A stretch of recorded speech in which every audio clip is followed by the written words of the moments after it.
कितने लोग कितने सारे कार्य आगे करते रहते हैं, किंतु जिस कार्य में प्रधानमंत्री, राष्ट्रपति हस्तक्षेप करेंगे, अपना समय देंगे, इसका अर्थ क्या होगा कि वो वाला काम जो है बहुत अधिक महत्वपूर्ण है।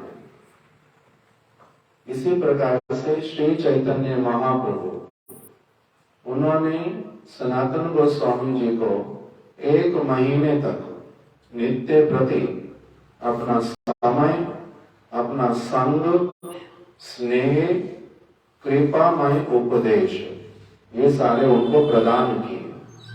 सनातन गोस्वामी जी वो एक बहुत योग्य पात्र, जब तक किसी में अच्छे से योग्यता ना हो तब तक उसको बहुत बड़ा और अच्छा वाला विषय भी समझाया नहीं जा सकता।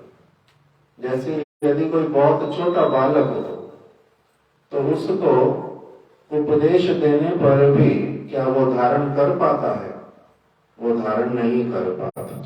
सनातन गोस्वामी एक बहुत बड़े योग्य पात्र और श्री चैतन्य महाप्रभु स्वयं भगवान, इसलिए जो उनके बीच में संवाद हुआ वो अपने आप में बहुत गुरुत्वपूर्ण संवाद है, बड़ा महत्वपूर्ण संवाद।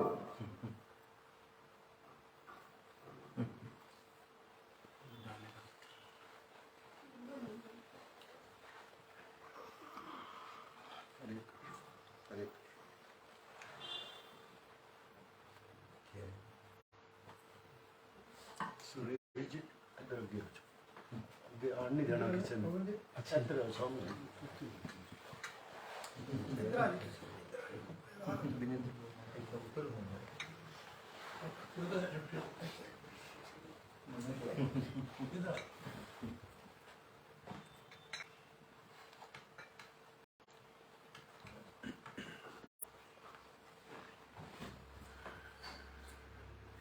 तो इसीलिए जब सनातन गोस्वामी जी ने महाप्रभु के सामने प्रश्न रखे तो वो प्रश्न रखने पर महाप्रभु ने सबसे पहले उनको कहा, प्रभु कहे कृष्ण कृपा तोमाते पूर्ण भय, सब तत्व जानो तुम्हारा नाही ताप त्रय।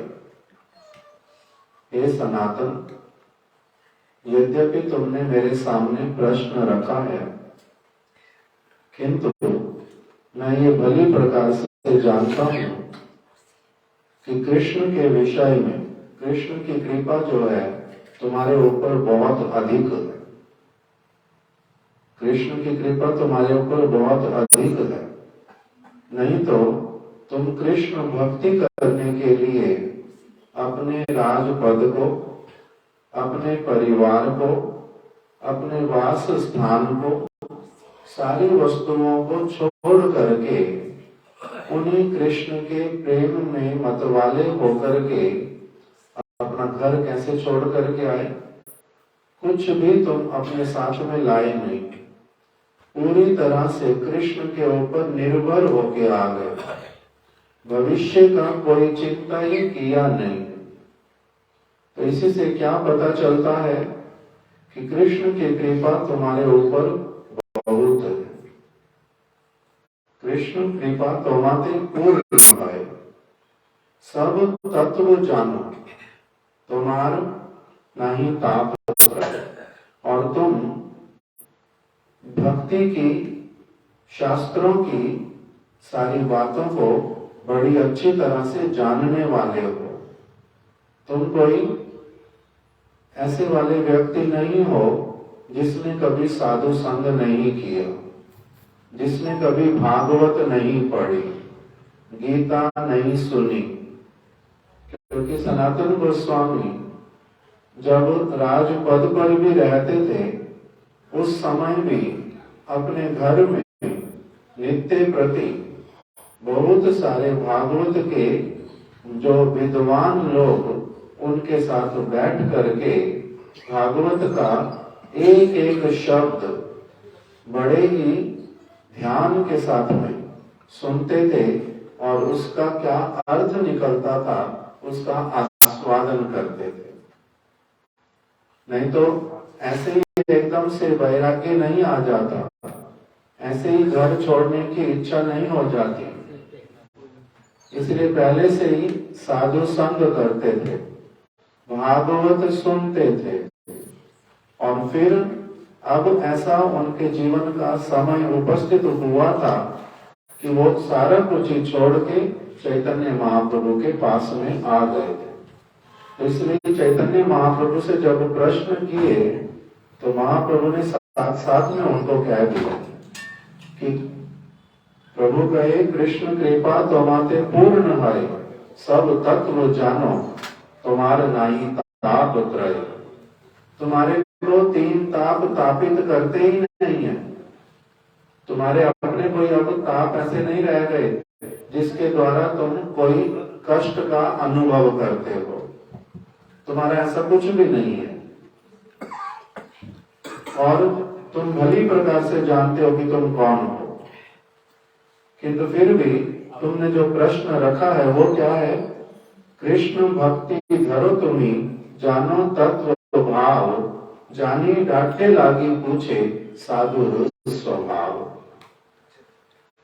जो व्यक्ति सचमुच में साधु बन जाता है उसका फिर स्वभाव जो है वो कैसे वाला होता है? जानने पर भी सब बातों को किसी श्रेष्ठ साधु के मिलने पर उनसे फिर से वही के वही विषय पूछ करके चर्चा करके अपने जो विचार उसको वो ठीक ठीक करेक्शन करवा लेता है कि मैंने अभी तक जो समझा ये ठीक है ना, मेरी इसमें कहीं पर कोई भूल तो नहीं हो रही है ना। इसीलिए वही विषय जो वो पहले से ही अच्छी तरह से जानते भी हैं किंतु तब भी उन्हीं विषयों को फिर से पूछते। यही महाप्रभु ने उनको कहा कृष्ण भक्ति धरो तुम्हारे हृदय में कृष्ण भक्ति पहले से ही है और जानो तत्व भाव, तुम स्वयं ही इन सारे तत्वों को जानते हो किंतु जानने पर भी पुनः पूछते हो। इसका अर्थ क्या है? अपने हृदय में एकदम से दृढ़ता को लाने के लिए भगवान की भक्ति के प्रति दृढ़ मति होना ये इतना सहज होता नहीं। दृढ़ मति लग जाना मतलब पूरी तरह से उसमें एकदम से आविष्टता के साथ में व्यक्ति का लग पड़ना, ये सबके लिए संभव होता नहीं है। सद्धर्मस्य अवबोधाय येषां निर्बन्धिनी मति अचिरादेव सर्वार्था सिद्ध्यत येषां अभिप्सिता। चैतन्य महाप्रभु ने एक श्लोक का उच्चारण किया कि ऐसे वाला व्यक्ति जिसके मन में सबके फोन बजते हैं, बोलने से भी लोग नहीं करते आजकल।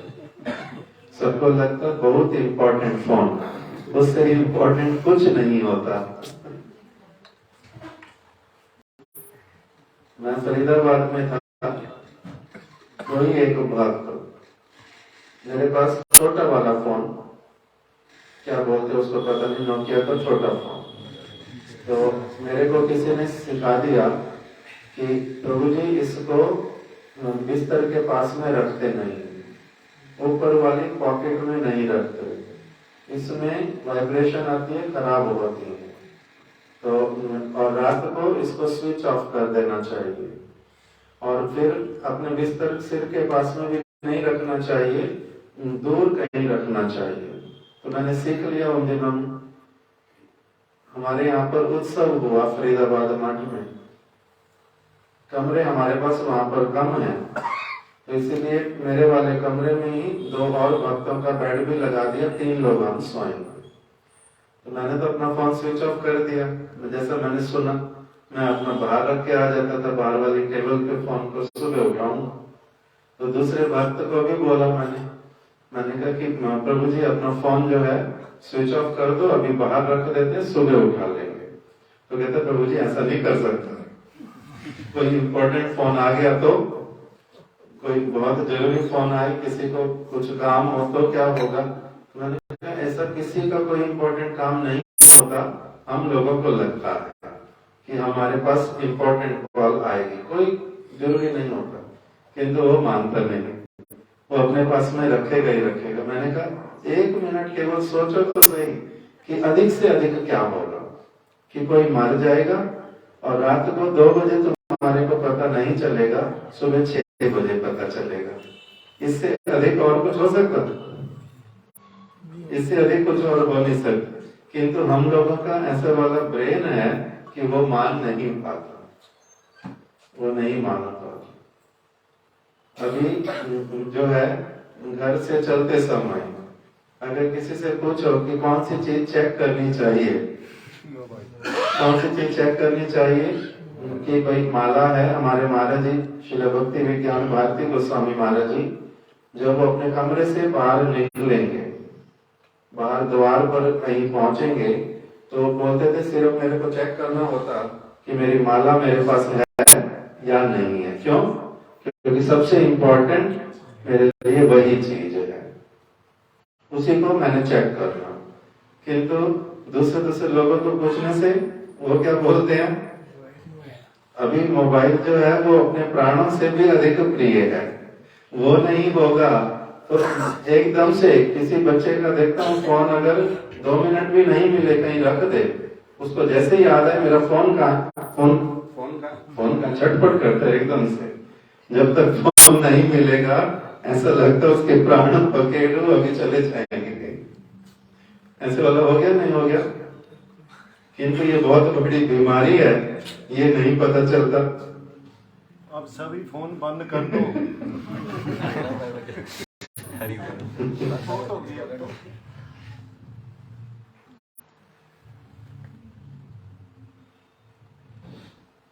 इसलिए कोई ऐसे वाले इंस्टीट्यूशन है जहाँ पर आप अगर कोई प्रोग्राम अटेंड करने के लिए जाएंगे, आपका फोन और चीजें उनके बाहर वाले ऑफिस में सबमिट कर देनी पड़ेगी, और फिर जब आपका इच्छा होगा बाहर आओगे अपना फोन वापस ले लो, बस इतना करते हैं, भीतर में ले जाने देते ही। कल से ऐसा जैसा भी हो पूरी में भी बने हुए हैं, पूरी मंदिर में नहीं जाने देते, जगन्नाथपुरी में फोन अंदर अलाउ नहीं है। आपको बाहर किसी दुकान में जैसे शू रैक होते हैं, शू स्टोर, वहां पर रख देना पड़ता है, शू स्टैंड बोलते हैं, और उसी वहीं पर ही बोलो फिर मोबाइल का भी एक स्टैंड है, अपना मोबाइल रख के जाओ, टोकन नंबर लेके जाओ, ऐसे करते जाओ जैसा भी। तो अभी श्री चैतन्य महाप्रभु ने सनातन गोस्वामी जी को कहा, सद धर्मस्थ अवबोधाय ये शाम निर्बंधिनी मति। कोई ऐसा सौभाग्यशाली व्यक्ति होता है जिसके मन में, जिसका मन जो है, मन ऐसे बड़ा चंचल, किंतु उसका मन स्थिर हो जाता है और चंचल हो जाता है, और उसके मन में बड़ी इच्छा जागृत हो जाती कि मेरे को सद्धर्म के विषय में कुछ अच्छी तरह से समझना है। कोई ऐसा विषय होता है जिसको हम लोग जानने के लिए बड़ी इच्छा करते हैं। कोई भी व्यक्ति कुछ सीखना चाहता है तो उसमें क्या करना पड़ता है? अपने मन को लगाना पड़ता है। बच्चा पढ़ाई में मन लगाता है तो पढ़ना सीख जाता है। जिस चीज में अच्छी तरह से मन लगाता है उसी चीज में वो क्या बनता जाता है? एक्सपर्ट। उसी में एक्सपर्ट होता जाता है। कोई भी मनुष्य क्यों ना हो, जिस तरफ अपने मन को, अपनी एनर्जी को, अपने समय को एक व्यक्ति लगाएगा, उसी वस्तु में वो क्या हो जाता है? एक्सपर्ट होता जाता है, उसमें आगे बढ़ता जाता है। तो उसी प्रकार से महाप्रभु ने कहा, हे सनातन, तुमने पहले से ही भागवत भी सुनी, भगवत गीता भी सुनी, साधुओं का संग भी किया, अब तुम मेरे पास आकर के फिर से प्रश्न कर रहे हो, इससे क्या पता चलता है कि तुम भक्ति करने के लिए बहुत सिंसियर हो। तुम्हारी बड़ी प्रबल इच्छा सदधर्म को अच्छी तरह से जानने की। सदधर्म अवबोधाय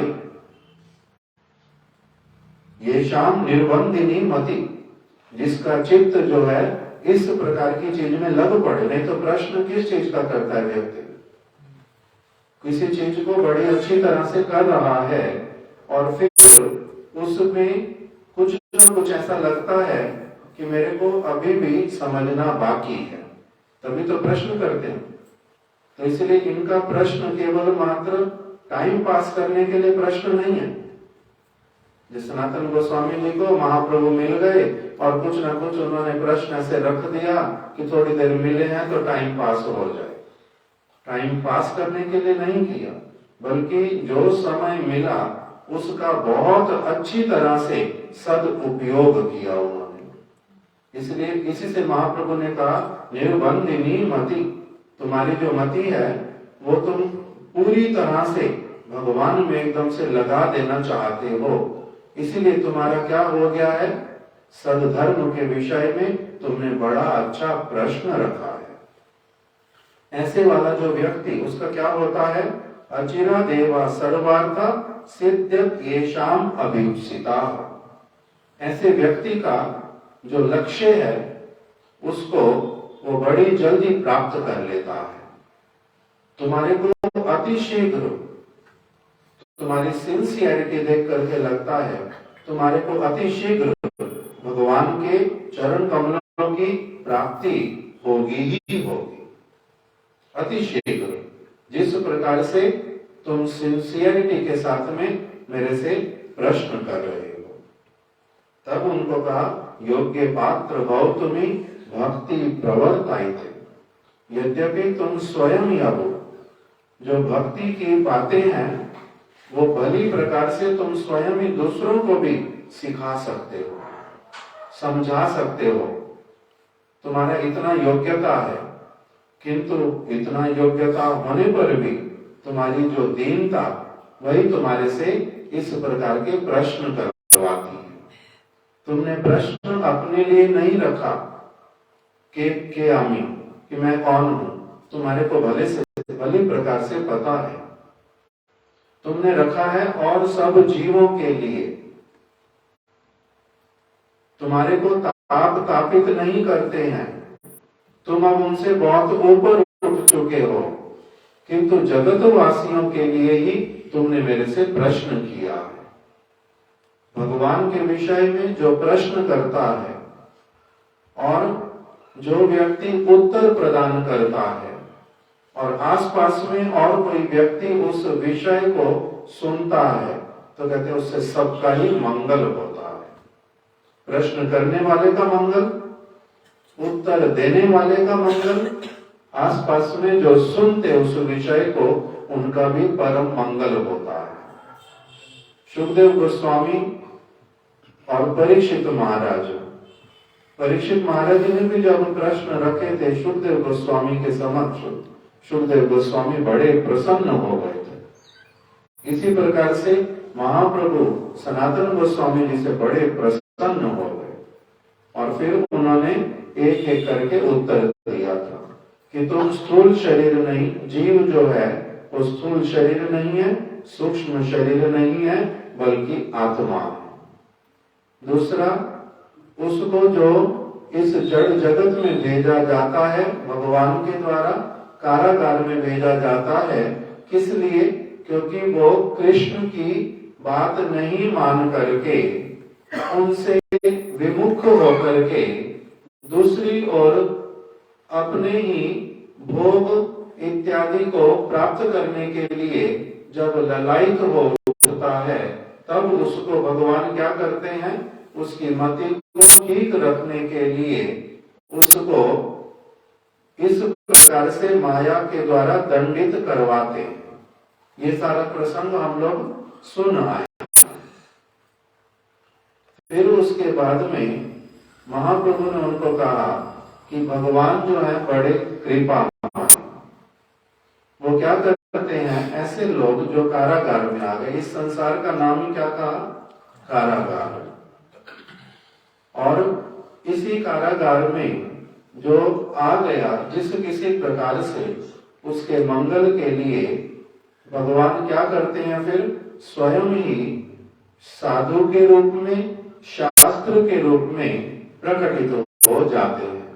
साधु शास्त्र रूपे आप नारे जानान, साधु और शास्त्र के रूप में, वेद पुराण के रूप में, श्रीमद् भागवत के रूप में भगवान क्या करते हैं, इसी कारागार में अपने संविधान को भेज देते हैं, अपने द्वारा बनाए हुए संविधान को। इस जगत में जो संविधान है, चाहे वो भारत का हो, चाहे किसी भी और देश का हो, ये सारे संविधान कैसे हैं, मैन मेड, मनुष्य के द्वारा बनाए हुए। इसमें बहुत सारी भूल रह जाती है, इसमें ठीक से न्याय होता नहीं, किंतु भगवान के द्वारा बनाया गया जो संविधान वो निर्भूल होता है। वो क्या वस्तु है संविधान, भगवान का वाणी, श्रीमद् भागवत, भगवद गीता। वो मैन मेड लॉ नहीं है, वो गॉड मेड लॉ, भगवान के द्वारा बनाया गया संविधान। उसको इस कारागार में भगवान प्रकटित करा देते हैं, और फिर उस संविधान को समझाने वाले, ठीक ठीक रूप में जो समझाने वाले निपुण व्यक्ति, साधु पुरुष, उनको इस जगत में भेज देते हैं। साधु शास्त्र कृपाए यदि कृष्ण उन्मुख है। एक व्यक्ति को यदि ये सौभाग्य मिल जाता है कि उसको साधु मिल गया, भगवान का बात सुनने के लिए मिल गया, उससे होता है क्या, सबसे पहले किसी भी व्यक्ति का इस जड़ जगत में आने पर सबसे पहले क्या होता है, कहीं ना कहीं कुछ ना कुछ साधु का संग मिलता है किसी भी रूप में, और फिर उनकी कुछ बात सुन के, कुछ ना कुछ उनके साथ में लग करके श्रद्धा उत्पन्न होती है मन के भीतर में। आदो श्रद्धा, ततो साधु संग, फिर वो ठीक ठीक रूप में साधु संग करने लगता है। जैसे अभी हम लोग, पहले क्या हुआ हमारे को कि कहीं ना कहीं पर ऐसे ही कोई साधु मिल गया, जान पहचान भी नहीं थी, घूमते घूमते कहीं पर मिल गए, कोई ग्रंथ पकड़ा दिया, एक दो बातें बतला दी, मंदिर में बुला लिया, कीर्तन हो रहा था चले गए, कुछ ज्यादा समझ नहीं आता तब भी बैठ गए, एक बार गए, दो बार गए, चार बार गए, कभी प्रसाद पाने में लग गए, कभी कोई प्रसाद वितरण करने लग गए, कभी कोई और सेवा करने लग गए, थोड़ा थोड़ा कभी भगवान के सामने खड़े हो जाते, प्रणाम कर लेते, या जो और साधु लोगों को करते हुए देखते वो करने लग जाते। प्रारंभ तो इसी प्रकार से ही होता है, जो इसी से ही क्या होता है, धीरे धीरे कुछ संस्कार बन के फिर श्रद्धा उत्पन्न होती है मन में। हम लोग जिस प्रकार के साधु के साथ में मिले, उनके साथ में रहने पर क्या हो गया, भगवान श्री कृष्ण हैं, ये थोड़े ही समय में अपने आप से मन के भीतर में आ गया। क्यों? क्योंकि वो लोग वही सारी बात सुनाते हैं, वही बातें स्वयं करते हैं। उसके द्वारा बहुत दिन नहीं लगे, किंतु ये ठीक से विचार आ गया कि कृष्ण ही भगवान है, मैं जीवात्मा हूं, ये भी समझ आ गया। अभी किंतु भगवान का भजन करने की मेरी रुचि नहीं होती है ठीक से, ये भी पता चलता है। फिर धीरे धीरे करते करते, जैसे एक बच्चा एक दिन में ही तो वो लेक्चरर नहीं बन जाता ना, प्रोफेसर नहीं बन जाता, किसी भी विषय का एक्सपर्ट नहीं बन जाता। कैसे बनता है? पहली क्लास में पढ़ेगा, फिर दूसरी में पढ़ेगा, फिर तीसरी में जाएगा। ऐसे करते करते एक एक करके जैसे आगे बढ़ते हैं, भक्ति में भी इसी प्रकार से ही एक व्यक्ति पहले बिल्कुल नया छात्र बन करके फिर उससे थोड़ा सा आगे बढ़ता है, फिर और आगे बढ़ता है। ये बढ़ने का एक पद्धति है भक्ति राज्य में भी। तो उसमें मुख्य जो भूमिका निभाती है वस्तु, वो क्या है? साधु संग। यदि मेरे को निर्मल साधु संग मिले, शुद्ध साधु संग मिले, तो उससे क्या होता है? शुद्ध जो भक्ति है, मिश्रित भक्ति नहीं है, शुद्ध भक्ति, उसकी तरफ मेरा रुझान होता है, उसके विषय में मुझे पता चलता है। नहीं तो अगर निर्मल साधु संग, शुद्ध साधु संग नहीं मिले, तब फिर हमारे को भी जो ज्ञान होता है या भावना आती है हृदय में, वो भी अशुद्ध वाली आती है। जैसे बहुत सारे लोग कभी मथुरा वृंदावन गए या फिर जगन्नाथपुरी गए, तो उनका अनुभव क्या होता है कि सब तरफ से पंडे लोग जो हैं वो परेशान करते, केवल पैसे मांगते रहते, इधर ये करो, उधर वो करो, उधर वो करो, ये वाला अनुभव लेकर के आते हैं। किस लिए? क्योंकि उनको अभी साधु संग जो शुद्ध वाला वो मिला नहीं, कथा सुनने के लिए मिली नहीं। साधु वास्तविक रूप में कैसा होता है, किस प्रकार से उसका जगत की किसी वस्तु से लेना देना ही नहीं होता, ऐसे वाला साधु यदि किसी के सौभाग्य में हुआ नहीं, तो फिर उसको ये वाला संस्कार अच्छा वाला कहां से आएगा? तो इसीलिए कहते हैं भगवान से पहले क्या प्रार्थना करनी चाहिए? सबसे पहले भगवान से प्रार्थना करनी चाहिए कि हे प्रभु, मेरे को साधु संग प्राप्त हो, ऐसे वाले साधु का संग मेरे को प्राप्त हो, ऐसे वाले साधुओं का जो कैसे हो? निर्मल चित्त वाले हों, जो आपके शुद्ध भक्त हों, जिनका इस जगत के लोगों से कुछ लेना देना ना हो। जैसे सनातन गोस्वामी जी, इन्होंने एक भक्त के ऊपर बड़ा कृपा किया। उनका नाम था बाद में रघुनाथ दास गोस्वामी। वो रघुनाथ दास गोस्वामी जो है प्रार्थना कर रहे हैं कि हे सनातन गोस्वामी, आपने मेरा बहुत बड़ा उपकार किया। मैं तो शुद्ध भक्ति करना ही नहीं चाहता था, मैं अनिच्छुक था, ठीक से पता ही नहीं था शुद्ध भक्ति कहते किसको है। किंतु आपने क्या किया? आप हैं पर दुख दुखी। साधु का मतलब होता है वो दूसरों के दुख को दूर करने की कामना करता है, दूसरों के दुख को दूर करने की। दुख वास्तविक रूप में क्या है? सभी जीवों का छोटे मोटे बड़े सारे दुख हैं, किंतु सारे दुखों की मूल जो जड़ है वो क्या है? भगवान से विमुखता। उसी को साधु लोग जो है वो दूर करने की कामना करते हैं। तो इसलिए सनातन गोस्वामी जी ने रघुनाथ दास गोस्वामी को भक्ति रस का पान कराया, जो उन्होंने महाप्रभु से प्राप्त किया था। उन्होंने सनातन गोस्वामी जी को, रघुनाथ दास गोस्वामी को आगे प्रदान किया। उससे उन्होंने क्या कहा कि जैसे कोई एक बछड़ा, गाय का बछड़ा, वो बीमार पड़ गया, अभी उसका जो पालन करता है उसको औषधि खिलाना चाहता है, और बछड़ा जो है वो अपने जबड़ों को बहुत जोर से कस करके एकदम से बंद कर लेता है, औषधि को, दवाई को मुंह में डालने देता नहीं। कैसे उसको दवाई पिलाई जाती है? किसी को अनुभव है?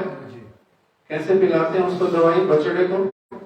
जो छोटा अनजान पालन है, उसके मुख में बांस लगाते हैं। बांस को बीच में से काट देते और जो गोलाई वाला पार्ट है जिसके भीतर में नाली जैसा स्थान बना हुआ वो उसके मुंह में रखते हैं और उसके मुंह को ऊपर से ऐसे पकड़ लेते हैं और फिर ऊपर से उसमें दवाई डालते हैं और जब तक वो निगल नहीं जाता तब तक उसके मुंह को छोड़ते नहीं है, उसके गर्दन को पकड़ करके रखते हैं। ऐसे उसका बच्चे को क्या करते हैं, बछड़े को दवाई पिलाते हैं। बछड़ा अपने आप से दवाई पीना नहीं चाहता, दवाई उसके लिए अच्छी ना खराब है। जब बीमार है तब उसके लिए दवाई अच्छी है ना खराब है, दवाई तो अच्छी है, किंतु वो बछड़ा समझ पाता है? नहीं समझ पाता। पीना चाहता है दवाई? नहीं पीना चाहता। किंतु जो उसके शुभ चिंतक वो क्या करते हैं, उसको जबरदस्ती करके जैसे कैसे करके जिस किसी उपाय से वो उसको दवाई पिलाते हैं। उसी प्रकार से रघुनाथ दास गोस्वामी ने कहा, हे सनातन गोस्वामी कृपाम बुधिर्जा पर दुख दुखी सनातनम तम प्रभु आश्रयामी। हे सनातन गोस्वामी मैं आपके चरणों का आश्रय लेता हूँ, मैं पुनः पुनः वहां पर प्रणाम करता हूँ। आपने क्या किया, मेरे अनिच्छुक होने पर भी जोर जबरदस्ती करके स्नेह मेरे प्रति दिखला करके आपने मेरे को भक्ति रूपी रस जो है उसको मेरे को प्रदान कर दिया, उसे मुझे पिला दिया आपने। इसी से पता चलता है कृपाम बुधिर्जा, आप बड़े ही कृपा के सागर हैं, आपने ऐसा मेरे ऊपर उपकार किया है। क्यों? क्योंकि भागवत में बतलाया कि दाता बहुत प्रकार के, कोई दाता है जो अन्न दान करते हैं, कोई दाता है जो वस्त्र दान करते हैं, कोई दाता है जो विद्या दान करते हैं, अलग अलग प्रकार के, कोई किसी को घर बना करके देते हैं, अलग अलग प्रकार के दाता हैं। सबसे बड़े दाता किसको कहा? कह रहे ऐसे वाले दाता जो भोजन देते, वस्त्र देते या धन इत्यादि देते, वो एक व्यक्ति को कितने समय तक सहायता कर पाता है? थोड़े समय तक के लिए। किंतु जो शुद्ध भक्ति यदि कोई उसको प्राप्त कर ले, उसका सुदामा जैसे बहुत अधिक निर्धन भिक्षुक होने पर भी कोई परेशानी नहीं होता मन में। सुदामा जी को कोई अभाव नहीं लगता था। क्यों? क्योंकि उनके हृदय में क्या आ गया था? शुद्ध भक्ति आ गई थी।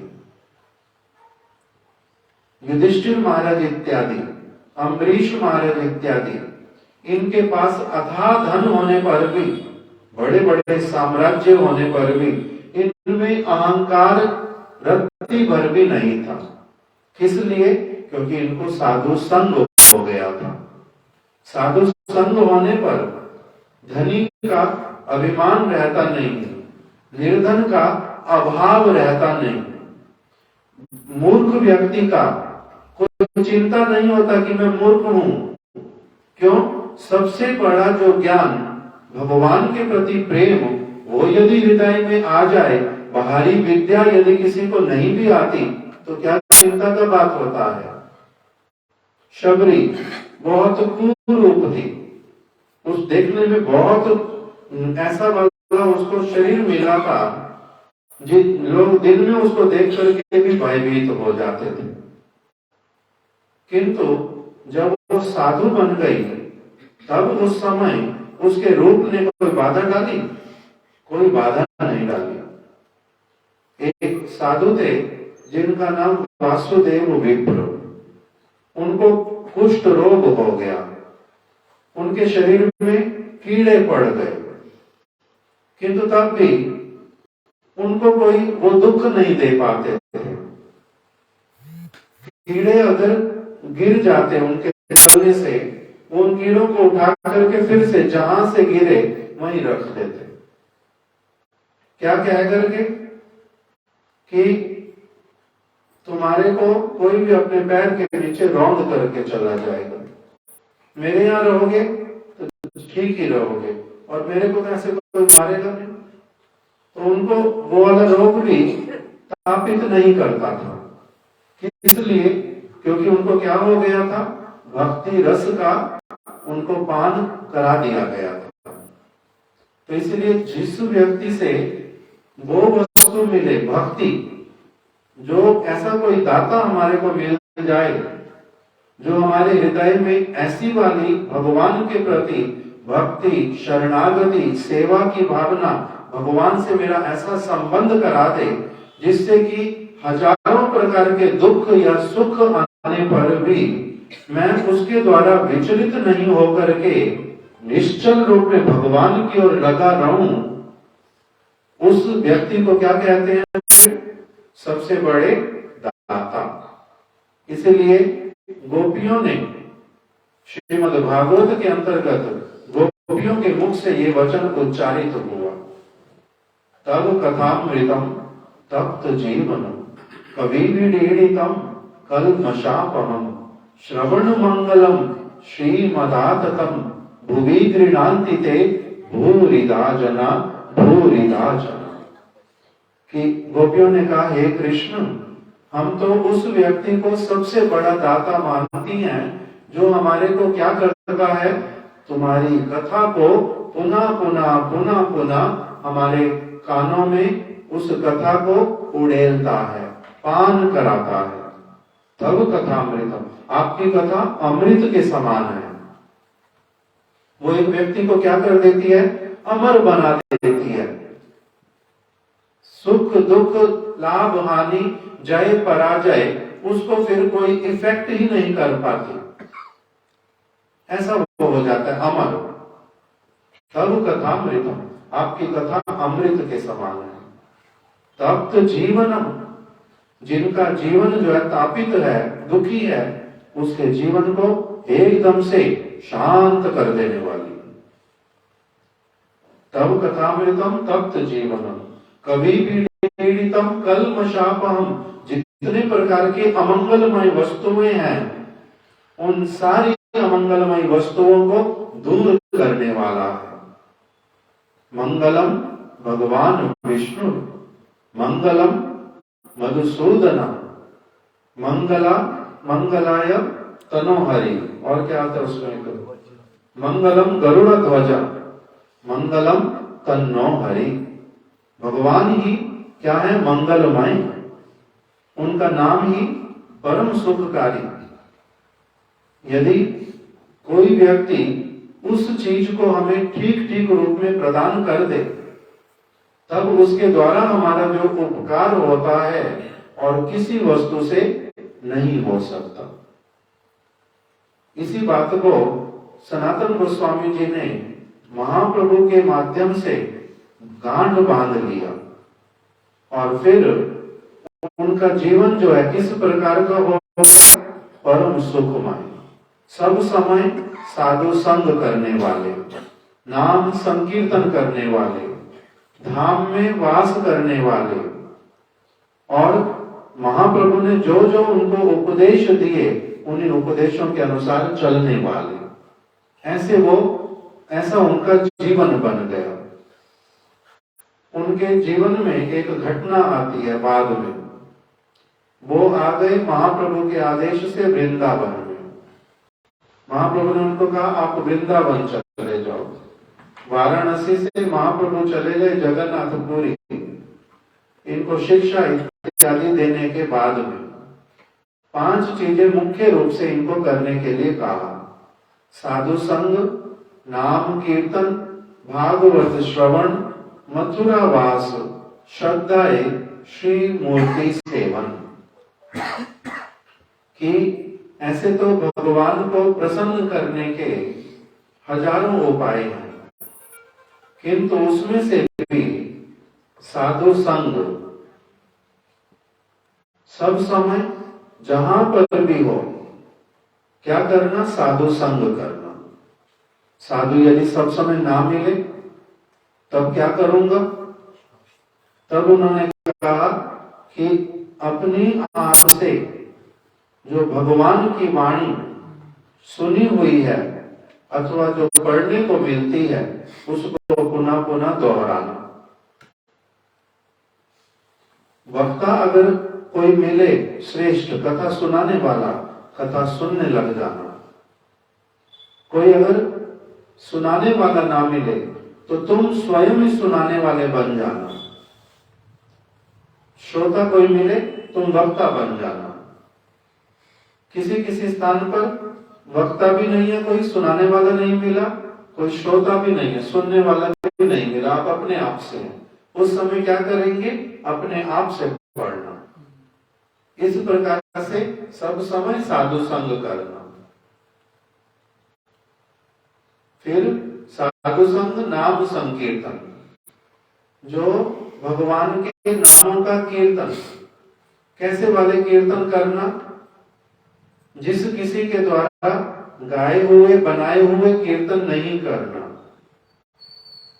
कीर्तन जो है, जो शुद्ध भक्त लोग जिस प्रकार के कीर्तनों का गान करते हैं, जिसमें शुद्ध भावना होती है, वैसे वाले कीर्तनों को करना।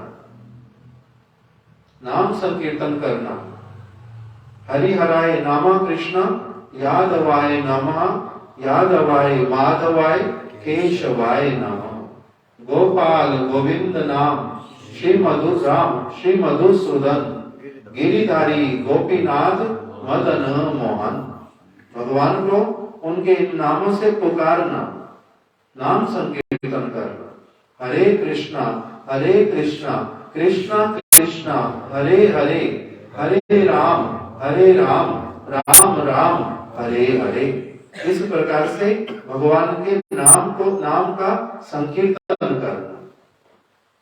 अपने मन को उसी में लगा देना, पुकारना मन के साथ में। केवल मात्र ऊपर ऊपर से नहीं, मन की गहराइयों के साथ में मन को ठीक से उसमें लगाने का प्रयत्न करना।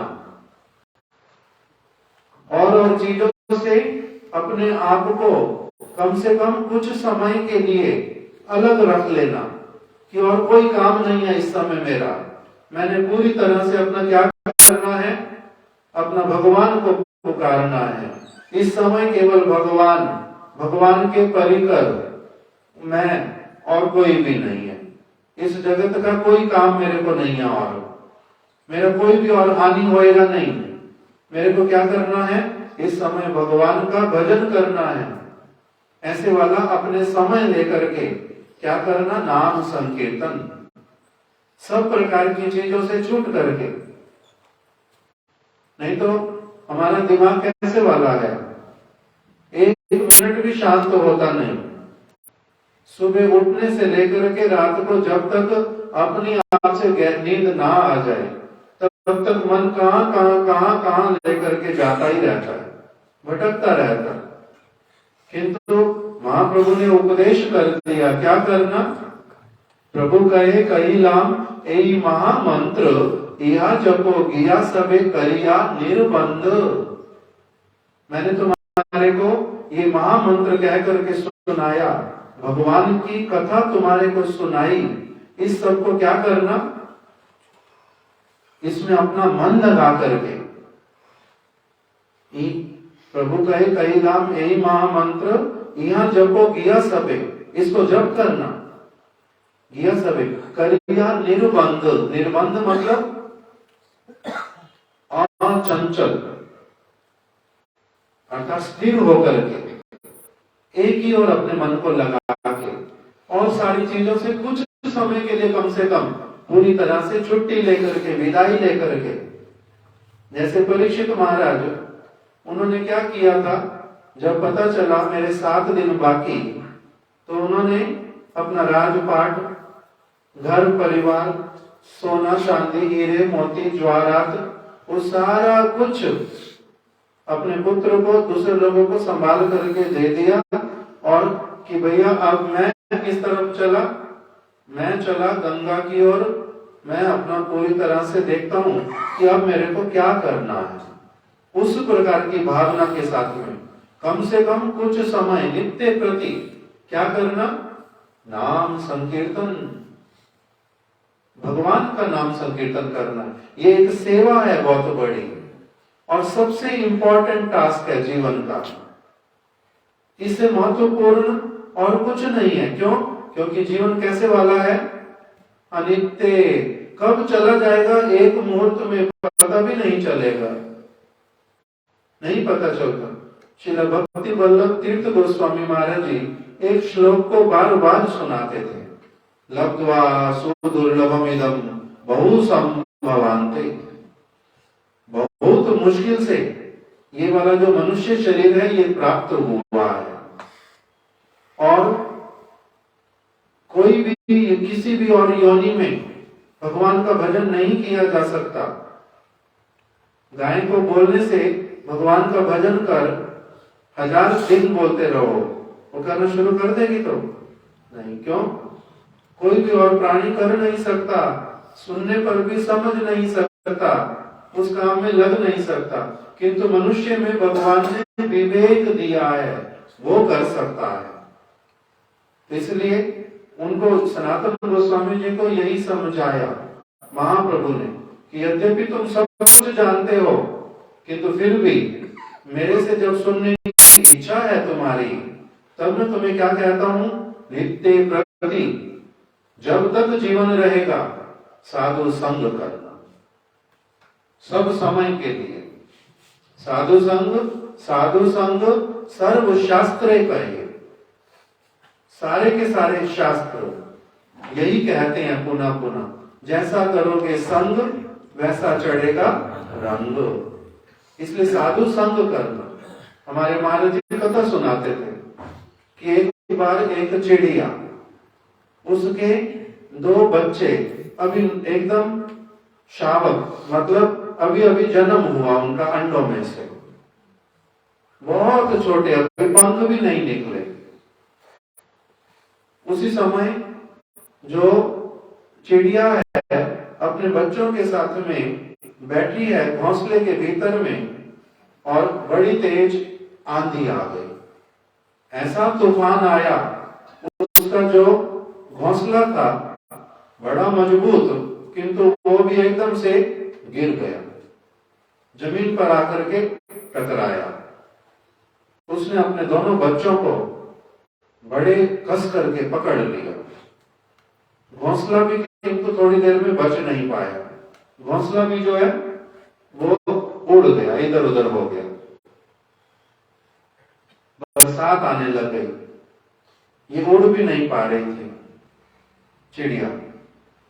अपने पंख फैला लिए, अपने दोनों बच्चों को दोनों पंखों के नीचे रख लिया।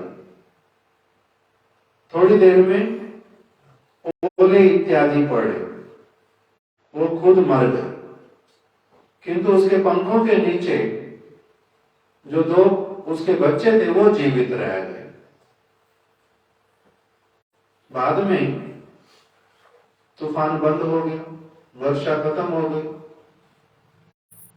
बच्चे धीरे धीरे अपने आप से बाहर निकले। कुछ तो पता नहीं है, पक्षी है, छोटे छोटे हैं, अपने आप से ही एक पहुंच गया एक साधु के आश्रम में, दूसरा पहुंच गया कसाई के घर में। धीरे धीरे बड़े हो गए थोड़े। दोनों का जो घर था कसाई का वन में एक स्थान पर था, थोड़ी दूरी पर साधु का आश्रम था। उस जंगल में से एक कोई व्यक्ति जा रहा था, धूप बहुत तेज, गर्मी का समय, प्यास लगी है। वो एक स्थान को देख करके, जो कसाई वाला घर था, कुटिया जैसी वहां पर देख करके वन में उसके अंदर जाने लगा। वहीं पर ही जैसे ही अंदर घुसने लगा कि कोई घर दिखाई देता है, पानी मिल जाएगा, पी लेता हूं मांग करके। अभी अंदर आ ही रहा था कि वही पक्षी जो है उसने बोलना शुरू किया कि कहां अंदर घुसे चले आ रहे हो, कौन हो तुम? मेरे को बहुत तेज प्यास लगी, मैं पथिक हूं, थोड़ा सा पानी पीना है। बहाने बनाने की जरूरत नहीं है, मेरा मालिक घर पर नहीं है, तुम अवश्य कुछ ना कुछ उठा करके यहां से चले जाओगे, खबरदार जो अंदर आए तो। नहीं समझना मैं छोटा सा पक्षी हूं, मगर मेरी चोंच बड़ी तेज है, तुम्हारी आंखें निकाल लूंगा अगर तुमने आगे आने की कोशिश की तो। खबरदार, नहीं से साथ साथ क्या करो, पिछली तक अपने पैर जो है बाहर की तरफ लेकर के जाओ, एक कदम भी और आगे बढ़ाना नहीं। वो बेचारा डर गया बड़े जोर से, बाहर निकल गया। प्यास लग गया, कोई स्थान दिखाई देता नहीं, मुंह सूखा जा रहा है एकदम से। आगे बढ़ते बढ़ते वो दूसरे घर के सामने आ गया, जो किसका है, साधु साहब। अभी वहां पर अंदर गया नहीं, थोड़ी दूरी से ही उसको देख लिया दूसरे पक्षी ने। उस पक्षी ने उसको कहा कि पथिक, तुम्हारे को देखने से ही लग रहा है तुम बहुत प्यासे हो, तुम्हारा मुंह सूखा पड़ा है एकदम से। मेरे घर पर मेरे प्रभु नहीं है, यदि होते वो आपको अच्छी तरह से स्वागत करके नींबू पानी बना करके आपको पिला देते। मैं तो किंतु मेरा तो हाथ नहीं है उस तरह का, मैं तो ऐसे सेवा कर नहीं सकता आपकी, किंतु आपको निवेदन करता हूं, हमारे घर के अंदर में घड़े के अंदर में ठंडा पानी रखा है, आप अपनी आप से लेकर के पी लो, क्योंकि मैं तो पिला नहीं सकता। ठंडा पानी है किंतु आप जरूर पी लो। फिर भी वो अब अंदर नहीं आता, संकोच करता है पति को। तो उनको नहीं आते देख के फिर से बोला, आप संकोच क्यों कर रहे हैं, आप कृपा करके आ जाओ भीतर में, थोड़ी देर बैठ भी जाओ, थोड़ा सा जल ले लो ठंडा, अच्छा होगा। वो फिर भी डर रहा है। तब इन्होंने पूछा, आप इतना भयभीत क्यों है? तो उन्होंने मुख से बोला, मैंने अभी अभी थोड़ी देर पहले तुम्हारे जैसा ही, बिल्कुल तुम्हारे जैसा एक पक्षी देखा, वो मेरी आंख निकालने के लिए तैयार हो रहा था। अब मेरे को डर है वही का वही मुड़ करके फिर यहाँ आकर के कोई चालाकी तो नहीं कर रहा मेरे साथ में। तब इस दूसरे पक्षी ने बोला, हो अब मेरे को समझ आया, जिनसे आप पहले बातें सुन करके आए होगे वो मेरा ही भाई, हम दोनों एक साथ में जन्मे थे, किंतु वो पहुंच गया कसाई के घर में, मैं पहुंच गया साधु के घर में। उसका कड़वा बोलने में, उसका दुष्ट स्वभाव होने में उसके बेचारे का कोई दोष नहीं है, और मेरा मीठा बोलने में, मेरा ऐसा बनने में मेरा भी कोई गुण नहीं है। ये गुण और दोष जो है हमारे संग का है। मेरे को जो संग मिला उसके कारण ये मेरे में गुण आ गए, और उसको जो संग मिला उसके कारण उसमें वो दोष आ गए। इसलिए शास्त्र पुनः पुनः, साधु लोग पुनः पुनः क्या निर्देश करते हैं, श्रेष्ठ साधु संग करना। उसके द्वारा क्या होगा, तुम्हारा जो विचार है, जो आचरण है, जो जीवन है वो पवित्र होएगा, उच्च होएगा, नहीं तो निम्न होएगा। जैसा संग करेंगे उस प्रकार का व्यक्ति का क्या होता जाता है, जीवन होता जाता है। तो ये सारी बातें चैतन्य महाप्रभु ने बड़े ही संक्षेप में सनातन गोस्वामी जी को सिखा दी। साधु संग करना, श्रेष्ठ साधु संग करना। साधु संग का अर्थ क्या होता है, उसमें बतलाया कि वैष्णव संगेते मन आनंदित अनुक्षण, सदा है कृष्ण पर संग। जहां पर भगवान की वार्ता होती है, जहां पर कीर्तन होता है, उसी का नाम होता साधु संग। नहीं तो केवल मात्र एक साथ में बैठना, खाना पीना, इधर उधर की बातें करना, उसका नाम साधु संग नहीं होता। साधु संग में अपनी आप से क्या होता है, अच्छे से अच्छे प्रसंग, जिसका वास्तविक रूप में हमारे जीवन में बहुत मूल्य है, जिसको गुरुत्व देना चाहिए, वो वाले सारे प्रसंग जो हैं एक एक करके आते हैं। हमारी कॉन्शियसनेस जो है, चेतना जो है वो डेवलप होती है। हम अज्ञानी से ज्ञानी बनते हैं, हम अपवित्र से पवित्र होने लगते हैं, हम लोग निम्न से बहुत उत्तम ऊंचे स्थान वाले बनने लगते हैं, जब वैसे वाला संग मिलता है। जैसा करोगे संग वैसा चढ़ेगा रंग। इसलिए बोलते हैं श्रेष्ठ साधु संग करना। चैतन्य महाप्रभु ने उनको सिखा दिया। सब समय नाम संकीर्तन करना। किसी साधु के मिलने पर उसमें उनका समय नष्ट करने के लिए उल्टा नहीं जाना। जितना हो सके उनके समय को उनके सामने ऐसे वाले रहना जिससे क्या हो, वो तुम्हारे प्रति प्रसन्न हो जाएं कि ओ मेरे को ऐसे वाला ये शिष्य मिला, मेरे को ऐसे वाला ये भक्त मिला जो क्या है बहुत सिंसियर, इसने मेरे को कृतार्थ कर दिया। चैतन्य महाप्रभु स्वयं उनको उनके गुरु जी ने मंत्र दिया। भगवान होने पर भी उन्होंने मंत्र ग्रहण किया, गुरु धारण किया। राम भगवान ने किसको गुरु बनाया था? वशिष्ठ जी को। भगवान कृष्ण ने किसको गुरु बनाया था? सांदीपनि मुनि को। चैतन्य महाप्रभु ने किसको बनाया? श्री ईश्वर पूरी पाद जी को। भगवान होकर के भी गुरु को धारण क्यों करते हैं? भगवान होने पर भी गुरु धारण क्यों करना? जगत वासियों को ये शिक्षा देने के लिए कि छोटी से छोटी चीज सीखने के लिए ही जब गुरु बनाना पड़ता है, तब भगवान को जानने के लिए ठीक ठीक रूप में गुरु धारण नहीं करना पड़ेगा, करना पड़ेगा। इसलिए उन्होंने ईश्वर पूरी पाद जी से जब मंत्र लिया, दीक्षा ली, तो उसके बाद में क्या हुआ? अभी नाम करने के लिए बैठते हैं तो उनको क्या होता है? भगवान के प्रति प्यार आता है, रोना निकल आता है। कब मिलेंगे, कब मिलेंगे मेरे को भगवान, इस प्रकार की भावना आती है। क्या मेरा सौभाग्य होगा? मेरे को सचमुच में मिलेंगे भगवान?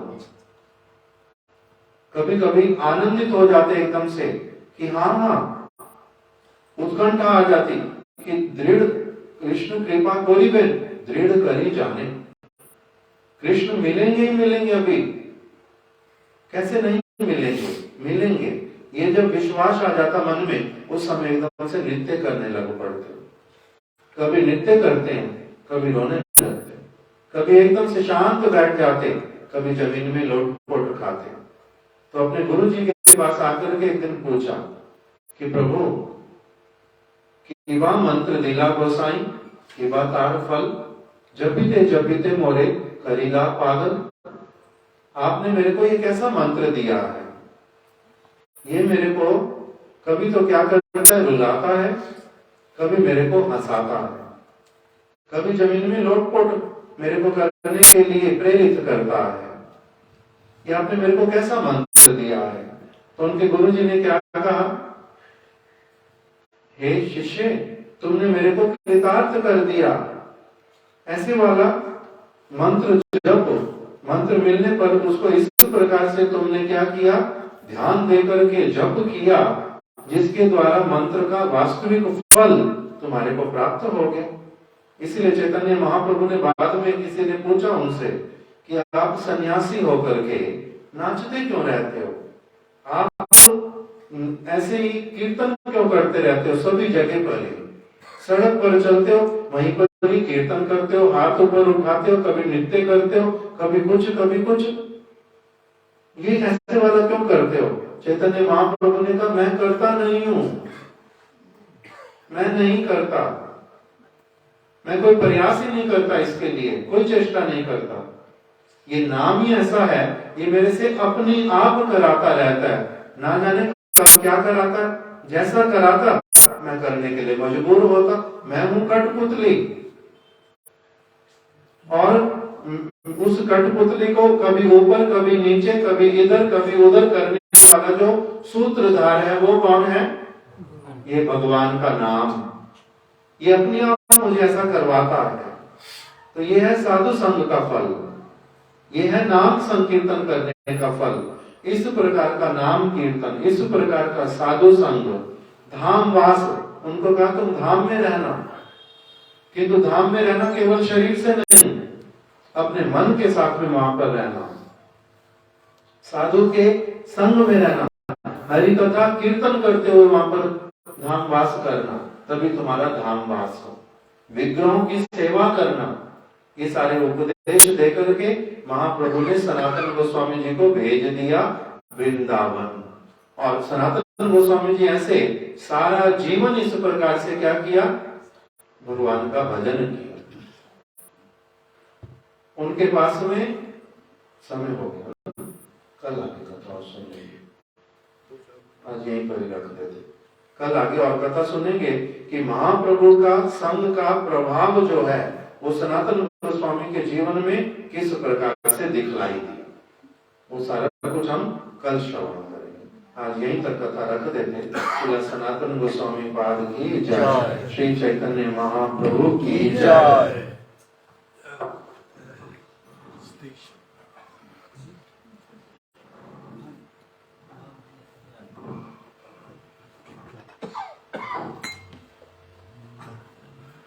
गोपंकलाल की जय। गोविंद चले आओ, गोपाल चले आओ, गोविंद चले आओ, गोपाल चले आओ, गोविंद चले आओ, गोपाल चले आओ, गोविंद चले आओ, गोपाल चले आओ, गोविंद चले आओ, गोपाल चले आओ, गोविंद चले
चरणों में प्रार्थना है। 5-7 मिनट खड़े होकर संकीर्तन करेंगे। आप साइड रख दे। कल कहाँ खड़े हो? आप तो बोले जा रहे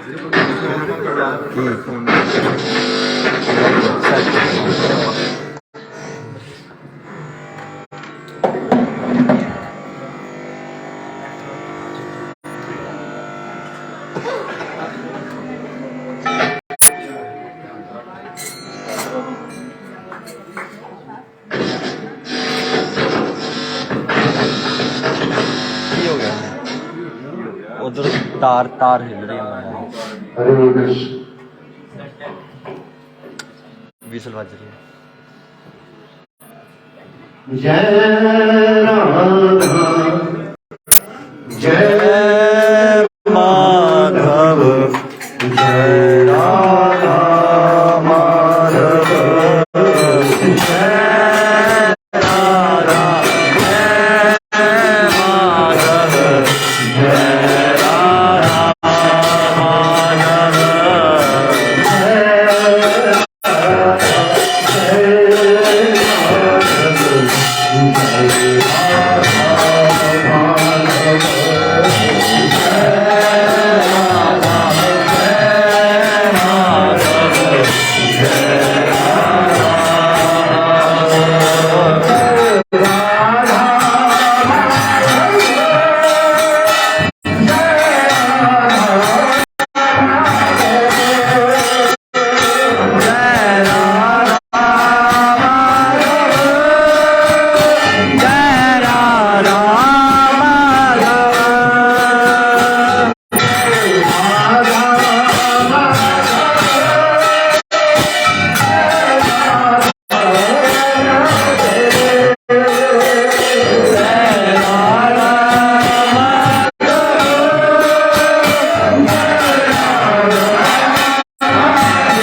हाँ